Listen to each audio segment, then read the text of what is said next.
شحاتة لو في شركة عايزة تاخد مبنى بالكامل كمقر للشركة بتاعتها ترشح لها ايه؟ طيب النهارده انت تقدر تشتري مبنى كامل وتضمه كاصل من اصول الشركه مع مطور ليه مشاريع في اكتر من 18 دوله حوالين العالم. مشروع بيزوره 16 مليون شخص سنويا وهيفتح فيه اوتيل كمان، ده اول مره يكون موجود في مصر. بس خلينا الاول ناخد الموضوع من زاويه الارقام ونخلي تفاصيل المشروع بعدين.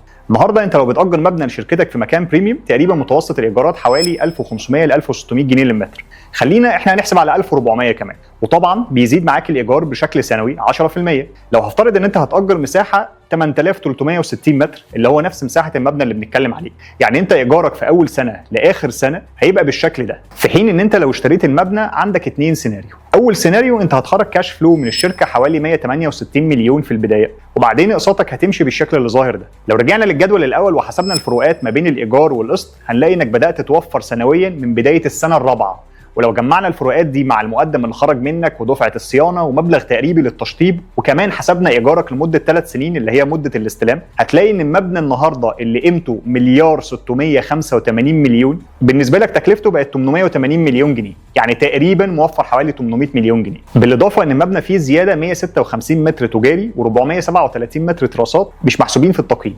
في السيناريو الثاني انت هتخرج كاش فلو من الشركه حوالي 168 مليون في اول 3 شهور كمقدم، بعد كده قسطك كل 3 شهور هيبقى حوالي 58 مليون لمده 7 سنين.